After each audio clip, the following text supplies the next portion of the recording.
आज हम पढ़ेंगे विद्युत क्षेत्र रेखाएं एवं उनके गुण। सर्वप्रथम माइकल फेराडे ने विद्युत क्षेत्र रेखाओं की कल्पना की। ठीक है, मान लीजिए मुक्त आकाश में एक आवेश रखा हुआ है। इस आवेश को कहते हैं स्रोत आवेश। तो इसके चारों ओर एक विद्युत क्षेत्र निर्मित हो गया। ठीक है, अब अगर मान लीजिए एक परीक्षण आवेश या एकांक धन आवेश रखा हुआ है, ठीक है, तो यह एकांक धन आवेश जो है इस स्रोत आवेश के कारण एक स्थिर वैद्युत बल का अनुभव करता है। तो हम पहले भी पढ़ चुके हैं कि एकांक जो धन आवेश है, परीक्षण आवेश जो है, यहाँ परीक्षण आवेश की जो मात्रा होती है वो बहुत ही अल्प होती है और इसकी उपस्थिति जो है स्रोत आवेश को प्रभावित नहीं करती है। लेकिन स्रोत आवेश के प्रभाव का अध्ययन हमको करने के लिए परीक्षण आवेश की आवश्यकता होती है ना। तो ये जो स्थिर वैद्युत बल अनुभव कर रहा है परीक्षण आवेश, वो अगर मान लीजिए एक समान है तो ये एकांक स्वतंत्र धन आवेश जो है वो सरल रेखा में गति करता है।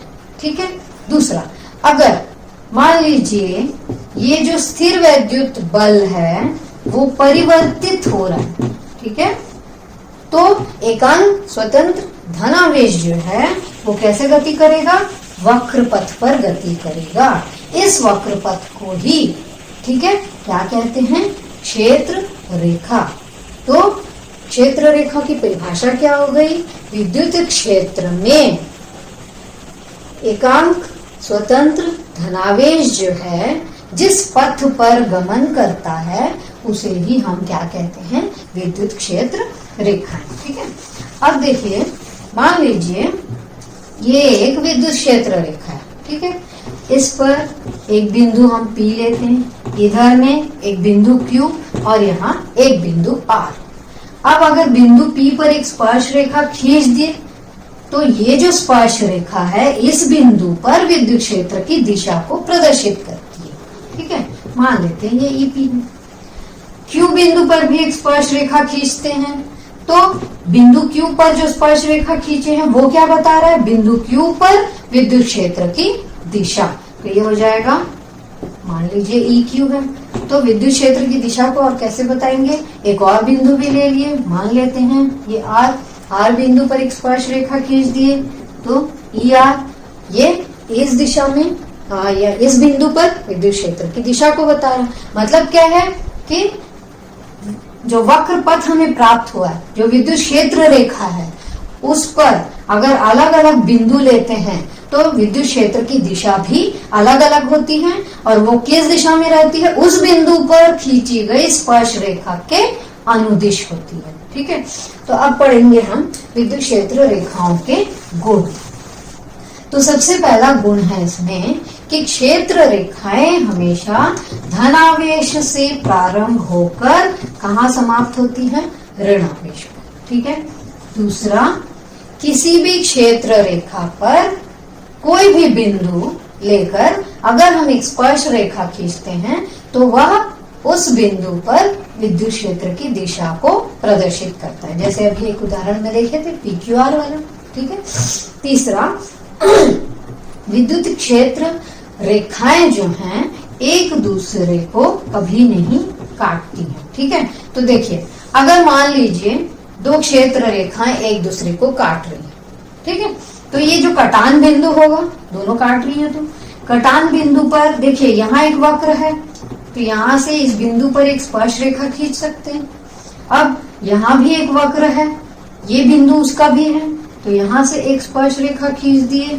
तो अब देखिए इसी बिंदु पर, ठीक है, इस बिंदु का कुछ भी नाम देना है तो ले लीजिए, इस बिंदु पर दो स्पर्श रेखाएं हो गई।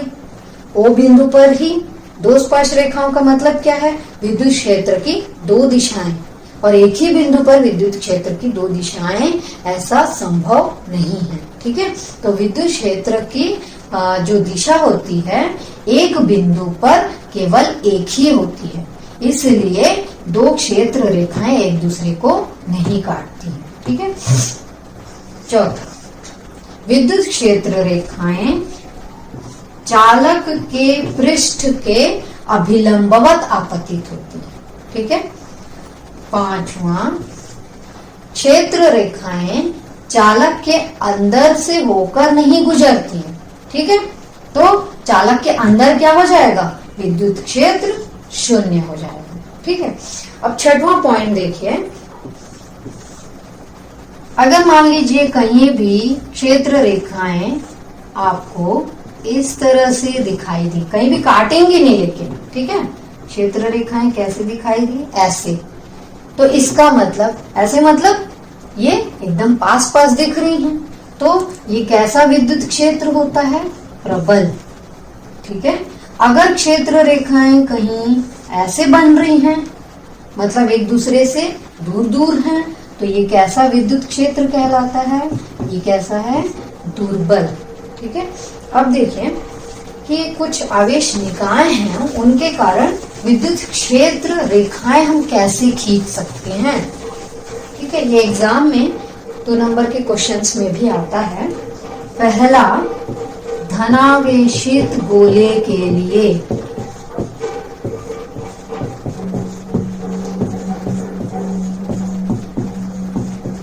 देखिए, मान लीजिए एक धनावेशित गोला है। ठीक है। तो कैसे बनाओगे क्षेत्र रेखाएं, ये सिन क्षेत्र रेखाएं हैं ये। अब मेन है इसकी दिशा। क्षेत्र रेखाओं का सबसे पहला गुण हम क्या पढ़े थे कि धनावेश से प्रारंभ होती हैं। ठीक है। तो धनावेश ये है, प्रारंभ मतलब आप तीर का निशान किस तरफ बनाएंगे, बाहर की ओर। ठीक है। दूसरा, इसी के विपरीत है ऋणावेशित, ऋणावेशित गोले के लिए। मान लीजिए ये कोई ऋणावेशित गोला है। ठीक है। क्षेत्र रेखाएं जो हैं बनाना इस तरह से है। अब दिशा ध्यान दीजिए, धनावेश यानी कहीं से आ रही है अनंत से, लेकिन कहाँ समाप्त हो रही, ऋणावेश, तो दिशा किस तरफ होगा, ऋणावेश के तरफ। ठीक है। ये याद रखेंगे, अब धन से ऋण, तो ऋणावेश के तरफ। ठीक है। अब तीसरा,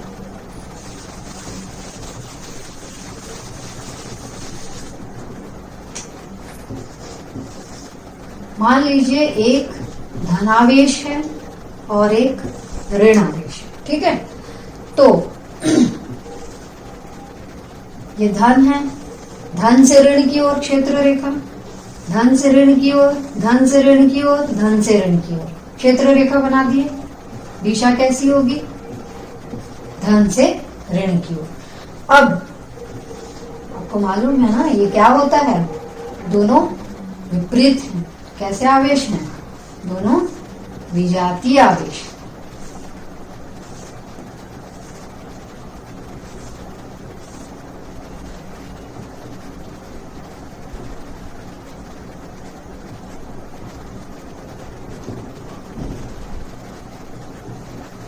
तीर के निशान में आप ध्यान देंगे।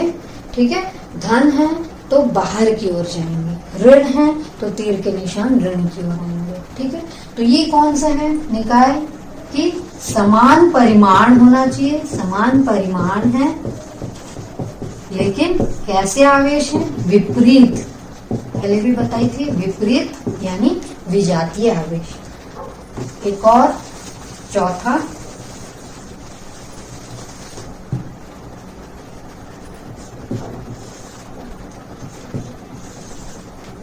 धन और धन। ठीक है।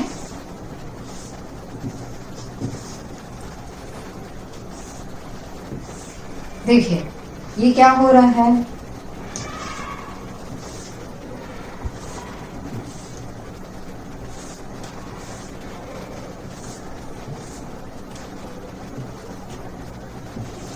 ध्यान दीजिएगा। ये क्या है, ये धन है, धन है, इनको क्या बोलते हैं, दोनों समान है, तो याद रखेंगे समान यानी सजातीय। ठीक है। समान परिमाण के हैं, ये भी समान परिमाण के कैसे आवेश हैं, सजातीय आवेश। अब देखिए सजातीय यानी क्या करेंगे, एक दूसरे को प्रतिकर्षित करेंगे। इसलिए आपको कैसे बनाना है, ये इससे ये इधर जाना चाहिए, आकर्षित होता लेकिन दूर भाग रहा है, ठीक है, तो ऐसे बनाए। लेकिन ये फिर से धन है, तो धन से तीर का निशान कैसे रहेगा, बाहर की ओर, ठीक है।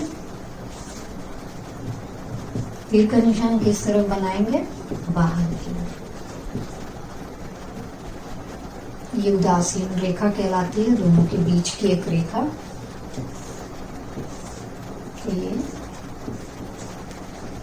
तो यह है सजातीय आवेशों के निकाय के लिए विद्युत क्षेत्र रेखाएं, ठीक है।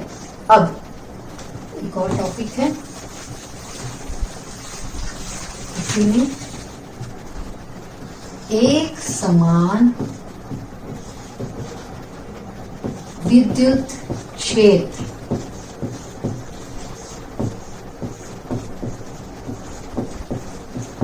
और असमान विद्युत क्षेत्र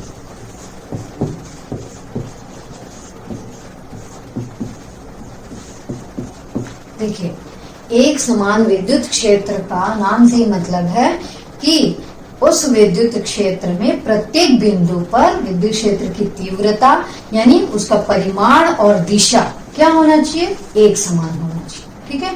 तो कैसे इसमें खींचते हैं बल रेखाएं,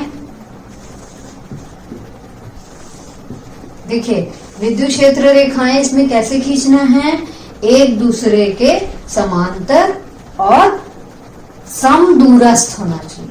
समदूरस्थ का मतलब एक क्षेत्र रेखा से दूसरी क्षेत्र रेखा के बीच में जितनी दूरी है उतनी ही दूसरी क्षेत्र रेखा और तीसरी क्षेत्र रेखा के बीच की दूरी होनी चाहिए, ठीक है। तो इस तरह से एक समान विद्युत क्षेत्र किसको कहते हैं, उस विद्युत क्षेत्र को जिसमें कि प्रत्येक बिंदु पर विद्युत क्षेत्र की तीव्रता भी, कोई भी बिंदु ले लो क्षेत्र रेखा पर, यहाँ पर भी विद्युत क्षेत्र की तीव्रता समान होती है, प्रत्येक बिंदु पर समान होती है, परिमाण समान होता है और दिशा भी एक ही दिशा में होना चाहिए, देख रहे पूरा एक दिशा में, ठीक है। तो इसमें हम एक समान विद्युत क्षेत्र के लिए हम ऐसा लिख सकते हैं कि प्रत्येक बिंदु पर विद्युत क्षेत्र कैसा होता है, एक समान। दूसरा इसका विशेषता क्या हो सकता है कि क्षेत्र रेखाएं क्या होती हैं, समांतर, क्षेत्र रेखाएं एक दूसरे के समांतर। तीसरी इनकी विशेषता क्या है, क्षेत्र रेखाएं एक दूसरे के समदूरस्थ होती हैं।